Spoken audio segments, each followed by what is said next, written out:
All right, everyone, welcome back to A Desire to Inspire. Today, I welcome an incredibly awesome guest from Milwaukee, and her name is Stacy Tuschl. Stacy, thank you so much for joining me. I appreciate you from the bottom of my heart. Yeah, thanks for having me. I'm excited to be here, Manny. Yeah, you know, we just got connected. Your energy is electrifying, and it's like the light behind you, I don't think even is an example of what I can feel coming through the computer screen. But I wanted you to really bring us up to speed with your journey. And, you know, who you are, where you come from, why you got started in what you're doing today, and bring us along that path so we know exactly what we're getting into for this next 45 minutes. Yeah, thank you. So again, thanks for having me. My journey has started quite a long time ago, and I actually grew up in an entrepreneurial family. So my grandfather started a business 45 years ago. So I have grown up, you know, my family all works in the business. I've watched them, you know. That was just our family dinners and how everybody talked around the table. And then when I turned 18, I was a dancer in high school. I decided that I wanted to teach dance for fun and just something for me to continue dancing. So I decided to start a middle school dance team. They practiced in my parents' backyard. I had 17 girls the first year, and within 3 years, I was still doing it. I had 100 kids coming to my parents' backyard. So just as I was graduating school, figuring out what am I going to do, right? How am I going to get a 9-to-5? What am I doing? My family, because I grew up in this entrepreneurial world, they said to me, well, why don't you start a business? Why don't you see if you can start charging and have this actually be a real thing? So I incorporated my dance studio at 21. It's now crazy. I mean, I can't even believe what it looks like. We're out of the backyard. We have our own, we built a custom building, 9,000 square feet. We opened a second location a few years ago. So now I have 2 buildings, both that I own. The business is grossing over $1 million. We have 40 people on our team. So it is just this huge thing that I didn't even know I was building. But it's been fun. It's been so great. I still have it. But it's very self-run. So that kind of led me into now what do I want to do, right? I need to be doing something else to challenge myself. I don't know if that's how you are, but I love being challenged. So I needed to do something else. And that's how I kind of came in the online space. Sure, you're totally raising the bar. Every time you reach a goal or a milestone, you're like, okay, what's next? Now what do I do? Right. I mean, I can't be peaking at, 25 or 30, or I've got to keep going. So right. I love business, and I love doing all of this stuff. So between, starting the business in mom and dad's backyard and making the transition to building a real business, what's been the biggest challenge for you, or what was the biggest challenge for you in that transition back at that time? I think for me, the big thing that I had to break through was I was treating it like a hobby, and I wasn't treating it like a business. And as soon as I realized I was doing that, I went to my first live event ever, and I was listening to all these things, and I'm going, I'm not treating this like an actual business. And as soon as I did that, my business just took off. Yeah. So that was huge for me. And I just kept thinking it was self-doubt. But it was also other people going like, oh, how cute. This is so fun. You're a dance teacher, So it was like I was listening to that thinking, well, they're right. This isn't really a real thing. But I just kept pushing. And I think that was one of my biggest strengths was I never gave up no matter how tough it got. Right. So I read something about you as well, that you work with a lot of female entrepreneurs as far as building their business and getting them from a place of where they're at to where they want to go. Yeah. And you talk about the inner versus the outer game. And I want to know what you think about the two. Right? What the inner game means to you and what the outer game actually kind of means in terms of its definition, and how you could potentially work on the both of them so that you can maximize your potential to get from where you are to where you want to go. Yeah. Well, I think from working with a lot of other entrepreneurs, it is not a rare thing that we're doubting ourselves, right? Even the more successful we get, people always say to me like, or they'll be surprised to hear me say things where I doubted. So I wrote a book a year ago. I launched it this past September, and I was embarrassed to tell people that I wrote a book. Like, I was nervous. My family found out because they actually found it on Google. They did not hear it from me. It's just one of those things where you never know, and you keep doubting, like, why would people think that I wrote this, or am I good enough to write a book? And then I launch it, and I hit #1 international bestseller. We sold 13,000 copies in 24 hours. Wow. And here I am embarrassed to tell my own family that I wrote a book, right? So it's like, that was just September. This is not something that goes away from me. I think I'm always striving to hit this next level. And then I question, can I really hit it? Am I good enough? Will people pay me that? Will they pay me, right? So it's something that I think is always going to be something you need to work on, at least for me. So that's something that I realized and that I struggle with, and I know a lot of my clients do too. But again, you just keep pushing. You just keep going, all right, I've got to try this. It's scary. It's so scary. But when you do that scary thing, usually there's something really great on the other side of it. Right. It's like really getting just enough outside that comfort zone where you're not peaking yourself at a high anxiety level, but you're also not sitting in the place of comfort, right? Where you're not doing anything. It's like, it's a very balanced area. Yeah. Okay. So if we imagine that I'm coming to you for coaching and I've got a problem, like I'm stuck where I'm at, my business is not working. I don't have the right mindset. What would you say as a starting point, kind of a Kickstarter to get going type of formula for somebody listening? How would they break through? What's that first couple steps for them? Well, I think you said a big word, which is mindset. And I think it's something where people think they need strategies, like just tell me what to do and I'll do it. But sometimes I say to my people, I don't think you're ready for my strategies. There's a lot of stuff we have to work on up here. And I will send people away sometimes saying, I don't think this is going to work for you until you truly believe in yourself and you have that business. Because there is so much more than strategy behind this. There really is. And when you go to sell something and you say, hey, it's $997. If you don't believe it's worth $997, nobody else is going to believe it either, right? Mm-hmm. So there is a lot of mindset work that you have to do, and you have to kind of break through to start believing in yourself so others can believe in you too. So that I honestly think is step number one. And of course, I have money mindset problems myself that I have to work through. One of the things that I have loved, I found money mindset on YouTube. You can go download money mindset meditations. They will have you kind of reflect and ask yourself questions. Sometimes those questions just release these blocks that you didn't even know existed. And that will help you take your business to that next level.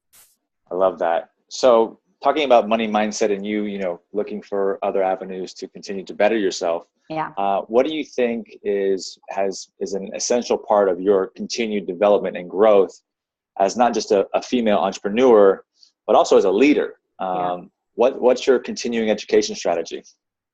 So continuing education is huge. I mean, you can, and people probably always think, well, she's a coach, so of course she's saying you should be getting coached and stuff. I am telling you, I have had a coach since I was 21. So my first live event, I was in business that first year, was struggling like crazy, decided to go to this live event that I heard about. I'm at this event and I'm going, whoa, I didn't even know this professional development stuff existed. I had no idea. I had never read a book besides something in school, right? So my first book, they told us, before you come to the event, please read The E-Myth Revisited. So that was my first business book that I ever read. But now I'm hooked, right? I feel like I'm constantly devouring podcasts. I'm buying online courses and listening to that when I'm getting ready in the morning, or little things like that. So for me, it's just a part of my day. It's not something where I'm like, oh, I think in the next 30 days, I'm going to buy this or I'll listen to that. It's something I do daily. Sure. And if you don't have time, you have time. Trust me. I have a Bluetooth, like a waterproof speaker I have in the shower. I can listen to a podcast in the shower. Trust me, you have time to do something. So that, I think, for me is just, I'm very intentional about what I'm listening to and when can I squeeze it in, if it's driving in the car, any of that stuff. Yeah, you make a great point too. It's about sacrificing some of what is not, I would say, providing you an opportunity to be the most productive and I would say efficient. Yeah. And great point what you said just now in terms of, when you're driving, I mean, instead of listening to the radio, pop on an audio program or a podcast and just absorb all the good information. Same thing with when you're at the gym. I get it. Yeah. You'd be surprised how much of a difference that extra hour can make if you just learn about something that you're quite particularly interested in, or just something different, right? Challenge yourself to do something outside that comfort zone. And you mentioned the coach thing too, which is really cool because I think if anybody goes to high school, somebody's playing some kind of sport or some sort of an activity. And so you really understand the value of that, which is really neat. And it's pretty cool that you've gone on this journey. And so you talked about your book, Is Your Business Worth Saving, right? Is the title of that, which is really cool. What inspired you to write that book? Yeah. And what is somebody going to get out of it when they read it? So first of all, the book, when I first decided to write a book, it was just going to be this business book of my journey and things that I wanted to share with people. And the title just kind of came out of nowhere, but it was because so many people are struggling. Secretly, they might be struggling. Sometimes they're more vocal about it. But sometimes we do say, you know, do I even bother continuing? Is this business really going to make money? So there are a lot of people that ask themselves this question. And I had a lot of people say to me, I don't know if I like this title. Like, this might not be a great title for a book. And I told you 13,000 people got it in 24 hours, right? So it resonates with people. Right. There are people asking that question. I've asked that question going, oh, this is so tough. You get an angry customer and you're like, why do I even do this? What is going on? So it is something that I think we probably secretly bring up sometimes. And I wrote it because I wanted to talk to the person whose answer was yes. Yes, it is worth saving. Tell me what to do, right? So we broke it down step by step. Every chapter talks about a different aspect. So we might talk about marketing in one chapter and money, like financial stuff in another chapter, you know, talking with your customers, training your employees, all of that stuff is covered. But it's really going, you might be amazing in 8 out of 9 of these, but maybe there's one that you really need some guidance in. So let's dive into this chapter and figure out what we need to do to get your business to really kind of start taking off in the right direction. And do you work with a specific entrepreneur or business? I mean, are you capping yourself at, say, you know, 5 million, 10 million? Are you open to the market, or who's your perfect customer? My perfect customer. So I guess I will say my avatar, the person that I'm actually thinking about when I'm creating content, creating all of this stuff. It is for a female entrepreneur. She is most likely a mother. Like, that is a lot of the people that I get, a young mom with young children, but she's looking to build something here and not a side hustle. She's actually thinking, I could really build a business. And my ideal person is actually the breadwinner in the family, which might sound strange, but yes, a lot of my women that come to me, they have these crazy successful businesses, but they're looking to kind of go to that next level. They don't want to peak either. So that's who I'm really talking to. But obviously, yes, I help other people. And especially with private coaching, I do have some brick and mortars. I have some online businesses. But my online course that I started selling is actually very geared towards online strategies. So your brick and mortar could use them, because I think every business should be online. But it really is focused on the online aspects that I'm doing in both of my businesses. Right. And talk about, you know, we're in 2017 too. So it's I mean, hello, if you're not online, you're dying, right? You're the dinosaur of the group. I have a local competitor who doesn't even take credit cards. And I'm going, you guys, like, this is crazy. You're making it too easy for people to come to me when you don't take credit card, right? I mean, it's 2017. You said it. I mean, yeah. So now that you've done all these amazing things, I think you're an exceptional example for female leaders and women entrepreneurs. And I think overall, just in general, for the human race. It's just so cool. This is so awesome to be able to do these shows and meet such awesome people and hear their stories. That leads me to the question of, I want to know, what do you think is the best investment that you've ever made in yourself? Ooh, that's a good one. There's been so many, so this would be hard to say, but it has to be education. It has to be something in the educational space. And I really value every person that I've learned from, because they've either shared me with somebody else or brought me into this space and said, okay, look here, look at this person. When you work with somebody, they're always so giving, and they're like, oh, you should check out this person, right? So I've had several coaches. I've been involved in several mastermind groups. I'm a big fan of masterminds, where you've got like a group of people in your space or in your industry, or just business owners in general. So any one of those types of things has just been incredible. And I've never, in the last like 10 years, I've never been without a coach and a mastermind. I've always had both of them going on, because you need not just one person guiding you. You need that group of people to really take your business to the next level. You know, you can have a relationship coach, you can have an online coach, you can have a speaking coach, you can have a business coach. I mean, you always, and the more money you make, the more coaches you should have, right? I mean, that's how it goes. And the more money you spend, I cannot even, I'm not even going to tell you what I spend this year. My coach in my mastermind group, it's like crazy. But you just keep spending more and more. And the mastermind that I'm in, the person who runs it said, my mastermind group is like double the price. So it's, everybody just keeps going to that next level. And I'm sure I will get there at some point too, because you just keep, you know, tackling one beast and you go to the next one. So have you always had all this great energy? I mean, this is so cool. So it's so funny is I never had anybody comment on my energy until a couple months ago. And now it's like, everybody says that. And I think it's just, I get excited talking about business. I love talking to other entrepreneurs. So this naturally just kind of like happens when I'm in this space, right? Right. You're totally inspired by life. I mean, that's just what definitely. it comes down to. I mean, you're living your dream. You're Mm-hmm. going towards your big vision, and you know that feeling is hard to explain if you don't really know what it's like. Yeah. But I can see it. It's so obvious. Thank you. So keep up that good work. That's so awesome. Now let's switch gears with that same question. I asked you what was the best investment you've ever made in yourself. So now I want to ask you, what is the best investment that you've ever made in somebody else? Okay. Ooh, this is a good one. So the best investment, I would say, is time. Just being generous with your time and sharing that knowledge with people. Before I was coaching and getting paid for it, I was really just doing this for free because people would say, can I pick your brain? Can I take you to lunch? Can I do this? And, like you said before, even if you're helping one person, you're making a big difference. And sometimes helping one person has this huge effect because they might be helping several people and they're helping their business, but it's helping their personal life and their family. And it's a snowball effect. Sure. So I would say giving somebody your time and your part of your day is a huge thing that you can invest back in somebody else. And that's a great feeling too. When you, the simplest things, I think people forget the word KISS, and I say, keep it simple, silly, right? Yeah. And just do the things that are basic and foundational. Mm-hmm. And that's a great launching pad for you to start doing even more and more amazing things because, simple acts of kindness, giving your time, being there so present with somebody in the moment, it's so gratifying. And you can just, you can take that in, you can see that, oh my God, that felt really good. How can I do more of it, right? And then you snowballs, and then it just ends up being this one big, gigantic new life plan. Yeah. It's pretty cool. So because you're good energy and you're fired up and you're all so excited, I'm going to bring this around to happiness and excitement. And I want to know what your definition of happiness is.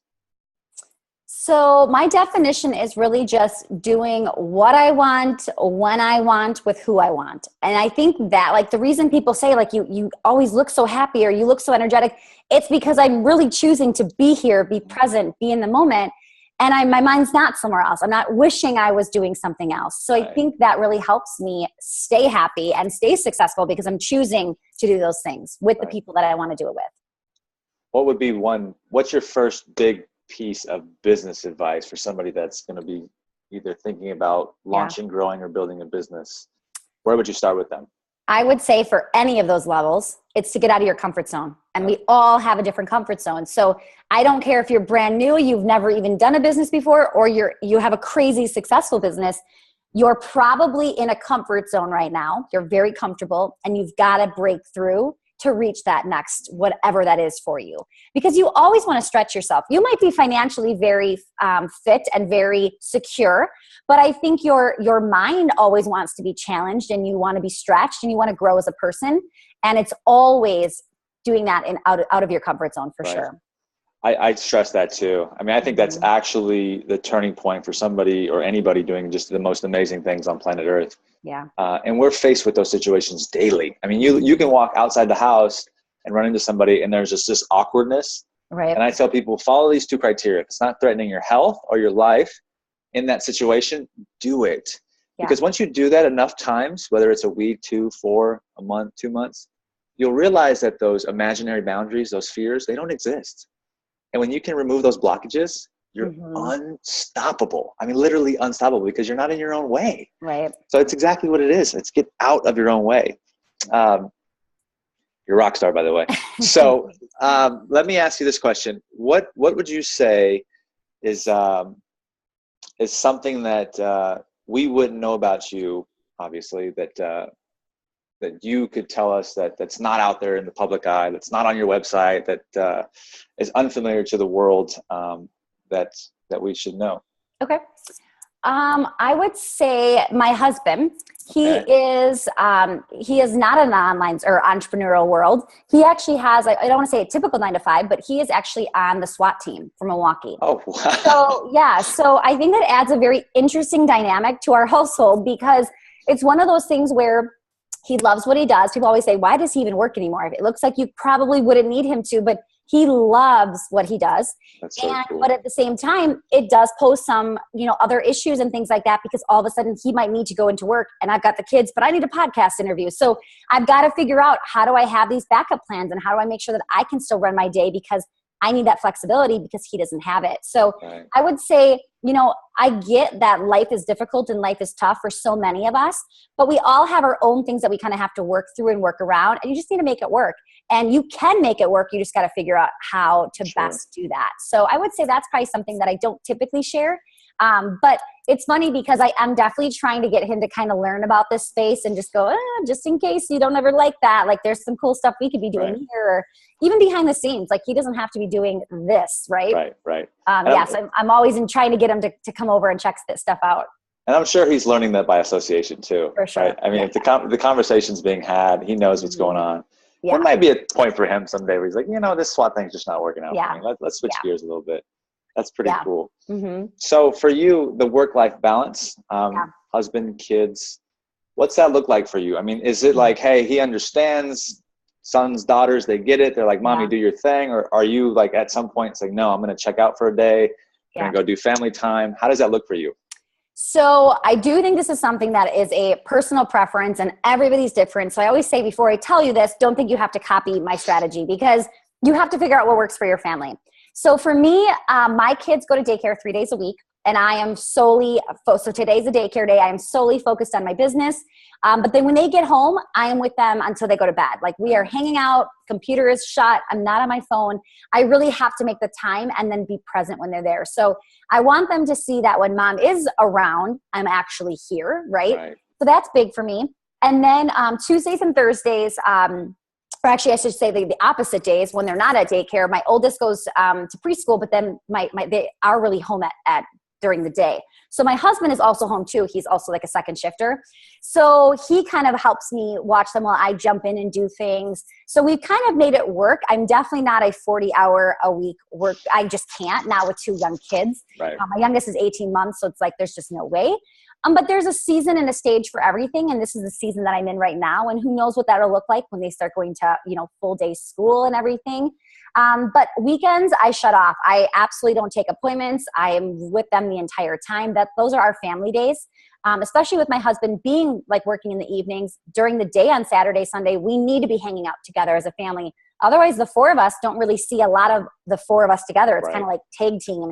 He does it one time, I do it one time. So we've got to make sure we are very intentional about spending that time together. And I love how you frame that when you started that point too, is about, what works for me doesn't necessarily need to work for you. And I think that's something that a lot of people get stuck in. They don't really realize like, hey, just because she's saying this doesn't mean that you have to be this way. You can try something from 6 different people and maybe 1 or 2 things stick and that becomes part of your programming. And then you just keep going, right? You just keep learning, you keep testing yourself, and you realize maybe these things just aren't meant for me, and they slip through the finger cracks, right? It's like, that's how it works. Because you're so focused and you're so, I would say, designed with your life. What are the non-negotiables for you? When you have your business days, sounds like you've got that family side really locked in, but how about for business? What is it that you do daily that's like, there's no exception? So I try to be very intentional with my schedule, and I try to only have certain appointments at certain times. So for me, I really like to get like the big stuff done in the mornings. So my goal is to wake up and to get things done that I need to do today. I don't want to wake up and check my email and then do everybody else's stuff. So I'm very intentional about that. And then I really try to set aside time in the afternoons to get through those appointments and have client calls and things like that. So what's cool about using some scheduling tools is you can have your calendar wide open for people to pick, but you can give it rules saying, don't allow more than 3 appointments a day, or don't allow, I need to have a break, or I need to do this. So I'm using a lot of these scheduling tools that's helping me kind of be my assistant, going, okay, she's done. She's got 3 calls today. It's not, she's got to have time to herself and to do your most productive, your biggest priorities, right? If you've got something to do, it's just going to keep getting pushed off because other people need your time. So I'm very intentional about those things. I try to do what we call proactive work in the morning and reactive work in the afternoon. I love that. We do an achievement list the night before we go to bed, and then we call it 10 before 10. The 10 most important and high priority activities, all done before 10 a.m. I mean, your whole day opens up, right? Completely. You get those 10 most, that's where all the money's made. That's where all the deals are done. Boom, boom, boom, boom, right? And Same here we are. Sure. Exactly. So because of all your success and all your cranking this all amazing stuff out, what has been the biggest challenge for you now, like currently, in your new journey and on this path that you're on as a female leader, entrepreneur, what's that been for you? So this is going to sound weird and people are going to say like, oh, poor her. But I feel like coming into this business, this online space, I wasn't starting up as a newbie. I already had this other business going and I had money to invest. And that I think was a kind of a downfall because I think I came in this space and was just blowing money going, oh, I need this. Oh, I need that. I'm going to buy this. I think I wasted so much money because I believe you can build an online business on a major budget. I mean, so inexpensive, but I didn't know that. So I came here thinking, oh, they're saying I need this, right? I'm on every webinar buying everything at the end when they're like fast acting 10-minute bonuses and realizing I don't need any of that stuff. I should have just known better and thought I need to find a coach and I need to start right away. I did find a coach, but it was probably, I would say 6 to 8 months in where I was already blowing things and they were going, you don't need this stuff, right? They were saving me money just saying you don't need any of that. So I would say that. I think I was just spending way too much money and thinking I needed it. And I don't even use half that stuff, you know? And that's not a bad problem to have. I mean, right? I mean, you live and you learn. There's nothing wrong with investing in yourself and in your education. You do realize now I have learned. I'm not doing that anymore, right? Right. You're not pulling the trigger on every program you see because it gets you excited about the potential and the opportunity that's out there in the future. Absolutely. I stay off webinars because I'm one of those people that I just feel like I need to buy everything. So I can't watch them. I really can't, or I'll have to like stop 15 minutes before the ad knowing the pitch is coming. I got to get off. Anybody that gets on a webinar knows it's a sales pitch. I know. Yeah. And I'm okay with that. Sometimes I'm like, okay, but it looks really good. I'm just going to jump on. And then the coach in me or like the business owner in me is like, well, I want to stand to see how they're pitching because I want to make sure I pitch like that. Yeah. And I'm like, okay, don't buy. You don't need this. So. And there's a variety too. Everybody does it differently. Yeah. I think the key there is really helping somebody understand the vision of who they're going to become, right? Like how can you speak to that part by using this product? I'm going to become this, right? It's not the actual product. It's like, I'm going to become more fulfilled. I'm going to have more energy so I can spend more quality time with my family. And by that, I'm going to make a greater impact. And because I'm going to make a gretter impact, I'm going to become a better leader. And because I become a better leader, I'm going to have a greater contribution to the world. That's what people want to hear. They don't give a shit about internet marketing. That's not what they're there for. It's to become that person. Yeah. And I think that's the key with all that. And I just got a little fired up for a second. Well, and I don't want you to think I'm saying don't go buy any of this stuff because some of those things truly helped me build my business. Right. But you don't need everything, right? You need to be very selective about what you're picking and choosing from because there are some amazing people out there selling some really incredible products. And we're so fortunate to be able to buy something for $1,000 when if you wanted to work with them, it could be way, way more than that. So it's kind of cool that this online space even allows us to kind of taste somebody for just that much money, you know? Sure. And it's not, the business school of Wharton. I mean, they don't teach you these types of things there. No. They don't have a class where they say, hey, here's how we're going to, teach you how to earn residual income. They don't teach you that. Business systems and operations. That's fine and dandy, but you walk away with a big, huge IOU and it's like, that's not so great. Yeah, I agree. So what would you say is your biggest strength and your greatest gift? I would say, but this is also my weakness too, but my biggest strength is that I am very quick. I am very decisive. I can tell you yes or no and let's just go. And that helps me really take action. Right. But yes, that can get me into trouble too because I do move very quickly. But I do think I think it's more of a strength than it is a weakness because some people are stuck. They cannot move forward and they're afraid to. And I just do it. I go for it. Right. So what's the next big goal for you? Where's the vision set? What's the next milestone? I think my next big thing, and I think this is pretty common for everybody, but it's really just to kind of broaden that visibility, right? Take it to the next level, help a greater amount of people, really impact them. So this year, and it's so funny because you get into this space and they're like, grow your email list. And you're like, yeah, I get it. And I'm like, I think that's my goal this year is just to grow and serve more people. And I'm like, okay, this is what they taught me in like the first online course ever. But yeah, I mean, it really is I want to be at a speaking event at least once a month, going to different events, getting out there, meeting people that had no idea who I was and just really being visible and present and serving as fast as I can. Yeah. And the cool part is too, you appreciate those incremental gains, those small victories that end up becoming big wins and who you're becoming in that process, right? Yeah. It's a constant evolution of self. And, you said it perfectly by just getting in there and reaching, a new person in a new market, you're winning. And it's all a continuation. And eventually, 4, 5, 6, 7 years down the road, you're going to be like, oh my God, I've got 50,000 people on my email list. Like, it smacked you upside the head out of nowhere. You're like, oh, that's pretty cool. I like that. Yeah. Yeah. And I think it's growing it, but being consistent with them and having them really know that they're going to get value from me. Right. So it's showing up, being present and serving. Yeah, it's so true. So what are you most grateful for? I'm grateful for the opportunity to wake up and do whatever I want to do every day. I mean, that to me is it's incredible. It's such a gift. But I've worked very hard for it too. It's not something that just kind of fell into my lap, right? So there are a lot of years of work that you're seeing kind of finally flourishing and being able to benefit from that. But it is a really cool thing that I do work a lot, but I love it. I love working. It doesn't matter what day it is or what time it is. I'm like, hey, I'll jump on my computer and get something done, just because you can. And that's pretty cool to me. Yeah, certainly, because you're on vision, mission, path, and purpose right there. I mean, when you're not on that, it sucks. You got to get up and you're like, I'm doing this again today. Let's figure this out. Yeah. That's cool. So considering all your accomplishments, you've done all these amazing things. You wrote an international best-selling book. You're an international speaker, coach, helping businesses flourish, female entrepreneurs, women leaders. It's so cool. Of all that stuff that you've done, what would you say you're most proud of? I would say I'm most proud of right now the fact, especially when you have kids and you're a mom, things drastically change.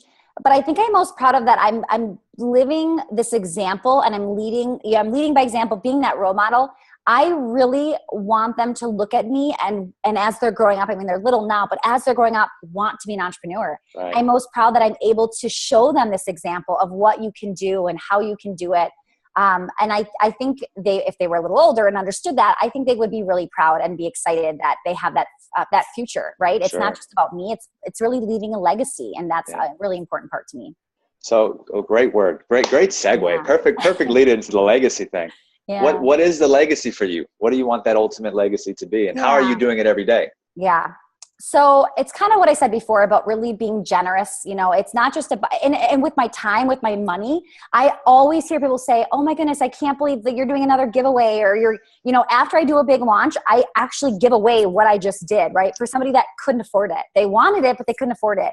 So things like that. And I want to walk away knowing that I've helped so many people. And like I said before, with that snowball effect, I didn't just help them. I helped their family. I helped their business. I helped the people that they're serving. Because all of these businesses, we're serving people, right? So it's just, it's growing and growing. And I want to leave that. And I want my kids to know the same thing, that they have this important voice, that they should be sharing their gifts and their talents with the world too. And they say that every kid should learn how to start a business and balance a checkbook, right? Oh my goodness, that should be the main goal there, which is pretty cool. I can't wait till my kids are a little older where I can teach them that and show them how to do those things at a very young age, because they're capable, especially these days. They could probably do online banking with how many things they're doing on iPads. And it's like, oh my goodness. So I can't wait to start doing that with them. So you said that you had, you're talking about, influencing your kids and setting the right example, and that your parents are huge entrepreneurship backgrounds. That's kind of where you grew up. Makes me want to ask you, who has been the most influential person in your life? Was it your mom? Was it your dad? Now, do you have a role model that you looked up to along the journey? Who was that for you? I would say my parents were like a big support system. I mean, I go to them, or not even go to them, but I feel like they're always backing me, whatever I need. Even in my brick and mortar business right now, it's like they still come to like free events that I host, and they're there helping do stuff and just things like that. So I've had a very supportive family growing up, and I've been very blessed. I'm the only reason I am in Milwaukee, I can tell you that right now, is because of them. Right. I would be in someplace warm and nice and pretty and tropical, not with snow behind me. Mm-hmm. But I'm here because I have a really incredible family. But I have been inspired by so many amazing people that have done what I'm hoping to do and to accomplish. And, every time I'm at a live event and I see the speaker on stage, like they inspire me. Or every time I pick up a book and I read it and I think, I want to write a book. Like, this is so cool, right? So there's just been so many people that have inspired me to do what I'm doing and to keep doing what I'm doing, right? So I think that has been definitely something that pushes me every day. And I think that the inspiration behind the book and speaking, one, is that the public speaking thing obviously resonates with everybody as like the top fear in the world. So it's almost like, oh my God, what if I could do that? It's like the unimaginable. How could I step into that potential? And the same thing with writing a book. Everybody wants to write a book, but they don't know how to. They don't know where to start. They said that 80% of the population wants to write a book, yet only 1% does. Like, I know, that is crazy. I believe those numbers though, but that is crazy. Yeah. And same thing with speaking. You know, we're in this space where, you know, you got to dedicate like really seriously at least 3 years to become really good at it. If you're not willing to put that time and go all in, then you're going to do it for a couple of weeks. You're not going to get the result that you want, like we talked about earlier, and then you're just going to fall off. But there is something there for you. I mean, like, just push yourself a little bit more. Yeah. I was doing some homework and I read a stat that said of 7,000 CEOs that were interviewed, and this comes back to you talking about your parents believing in you, that of their success, they attributed it to one thing. They had one parent that believed in them. Wow. 7,000. They all had that common thread. And I was like, wow, that's so interesting. That pushed them. Yeah. You don't need both. You just need one person to believe in you sometimes. And that's really cool how you said that. So I'm really fired up. So I want to take a second to acknowledge you because I think you're just a huge ball of light. I mean, we've only known each other here for 45 minutes, but even the few minutes we talked before, it was like, oh my, I'm shocking in my chair from all your good energy. And I really want to thank you for your contribution to the world and humanity, really, to be honest with you. I know you're specific to females and women entrepreneurs and women leaders, but you know, you've inspired me here just in the last 45 minutes. And I really look forward to being able to continue to connect with you and watching your journey and watching you spread all the goodwill and continuing to serve, you know, people across the world. I think you're doing a great job. I think what you're doing is phenomenal. I love how you've taken brick and mortar from a backyard and you've built it into a multi-million-dollar business, and then you realize that there was something more, which is even better. And you're using your gifts. You know, it's exciting to see more women do that. And I know that there's a huge shortage of women speakers. You know, you go to most of these events, you know, 90% of the attendees are females. And then, you know, 80% of the speakers are men. So, you know, for you to step up and own your voice and rock on and still be a family lady and family driven, kids, husband, I have a huge heart for that. So I just want to say thank you for that and keep up the good work. Thank you. And this has been so fun. I loved it. And my energy is because you have that same too, where I'm just feeding off of it. So I appreciate your time. And this was so fun chatting today. We're really close, actually. I mean, you're only in Milwaukee. It's about, you know, a couple hundred miles north. I think I can actually feel it coming through the door now. we're almost finished. I got a couple more questions before we part ways. But I wanted to ask you this, and I always do these last two. So imagine that it's your last days, right? And you've lived out your full life, probably till 120 now, because we're just going to live, you know, I think till 120. A lot of good modern medicine and whatnot. And, you know, we're sitting at your funeral. I know it's kind of sad there, but don't go there. That's not what we're looking for. And they're getting ready to read your eulogy. Okay. So what would you want that person to say about what the life that you lived has been and what you've done for others? So I, again, kind of want to touch on the in service, right? That I have been somebody who has been in service of others and focused on how I can help and serve with my time, so generous, all of that. Like, I want that to come through. And I feel like that we always think about what that will be like, but if you're not doing that now, it's not going to happen then. So you want people to be saying those things about you now, because if they're not saying it about you now, they're probably not going to say about you later. So how can you already start living in that? And that is my goal every single day. Yeah.